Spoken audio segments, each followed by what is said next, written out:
Shalom. All praises to Yahweh, Bahasham, Yahushai, Bahasham, Rakha, Kodash. Double honor to the apostles and elders of Great Millstone that rule well, laboring the word and doctrine. Shalom, meaning peace. May that be unto the elect of the nation of Israel.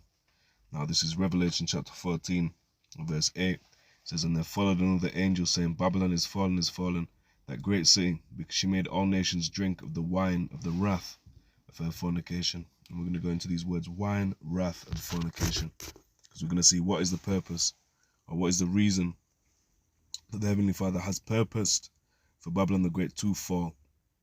Right, just as Apostle Paul spake on it. He spake on it in the context of E. You know, he talk about how the same way Pharaoh was raised up, that the power of the Heavenly Father's wrath, and maybe known, if I'm paraphrasing that correctly. I think that wrath word there on the definitions just got me there. So it says oinos, it says wine, metaphor, fiery wine of the Most High's wrath. Now, when you go into it, you know, on a level of Revelation 17, Revelation 18, where it talks about who made the world drink of the wine. You know, it's talking about a doctrine, a philosophy, a way of life. You know, and then therefore you get the wine, you drink the wine of the Heavenly Father's wrath without chaser. You know, like it says, without mixture. Like you got Jake, you'll get malt liquor and mix it up with some, you know, mixer, chaser. And so therefore it's if you got vodka and you mix it up with some, you know, soft drink, it's going to be less than 40% in the new drink. You know, but the Heavenly Father's wrath is some serious high percentage, you know, 144% wrath. You know, it's not getting mixed down, it's not getting weakened by any means. Going to the book of Habakkuk 2, and I believe it's verse 14. Nope. Habakkuk 2.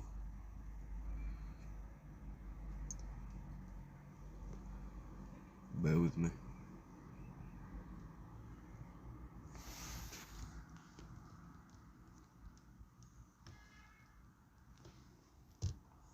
Habakkuk 2 and 15, hidden in plain sight. It says, Woe unto him that giveth his neighbor drink, that putteth thy bottle to him, and makest him drunken also, that thou mayest look on their nakedness.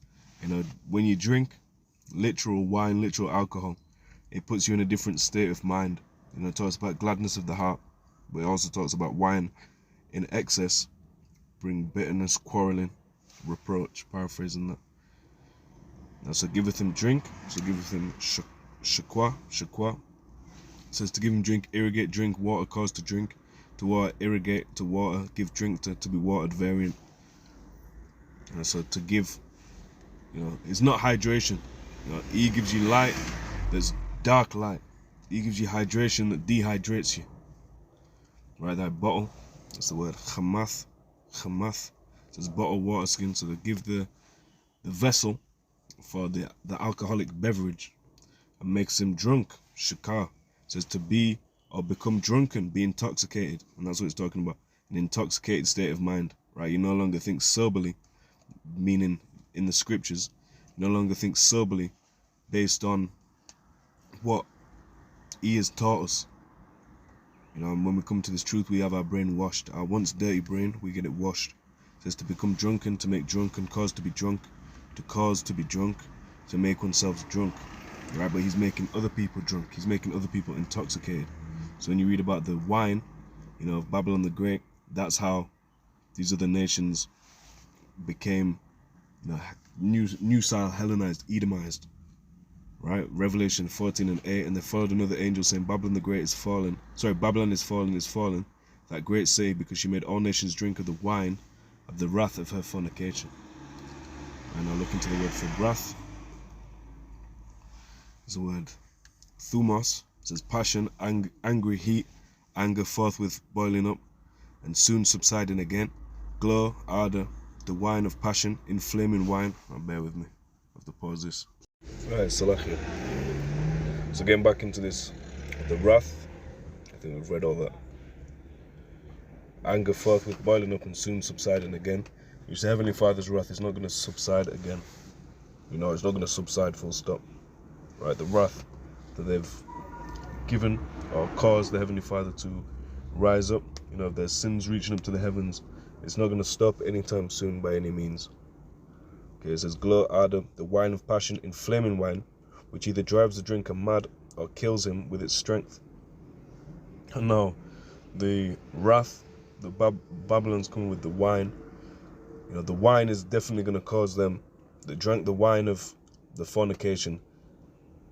Them individuals, them nations are going to drink the wine of the wrath, and that is certainly going to kill them with its strength. Right, the Heavenly Father also made a judgment for them that take the M to the O to the T to the B, worshipping the beast, trusting in his image, so on and so forth, and therefore taking that charagma. Right, they will certainly face a judgment for that. So it says, because she made all nations drink of the wine of the wrath of her fornication. Now this is the last word, and this is where you get, a certain graphic image. The word fornication is the word porneia, right? So you can read between the lines there. Or porneia, however you want to say it. It says illicit sexual intercourse, which this is what Babylon the Great caused, spiritually. Illicit sexual intercourse, right?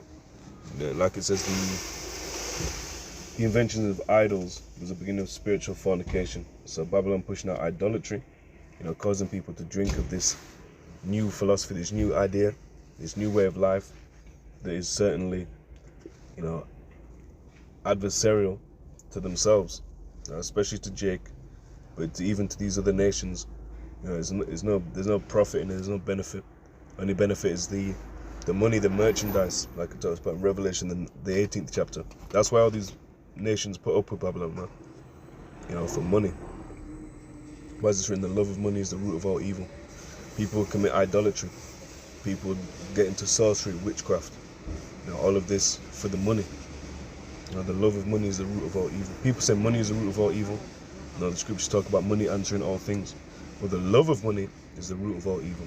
So it says, adultery, fornication, homosexuality, lesbianism, intercourse with animals, etc. Sexual intercourse with close relatives. Sexual intercourse with a divorced man or woman, so on and so forth. Metaphor, the worship of idols, and that's what it is. It comes back to idolatry. So all these nations are in poor case and will remain in a poor case due to idolatry, due to getting down with Babylon, man. Due to the wine of the wrath of her fornication. All praises to Yahweh, Bahasham, Yahweh Shai, Bahasham, Rakha, Kodash, Shalom.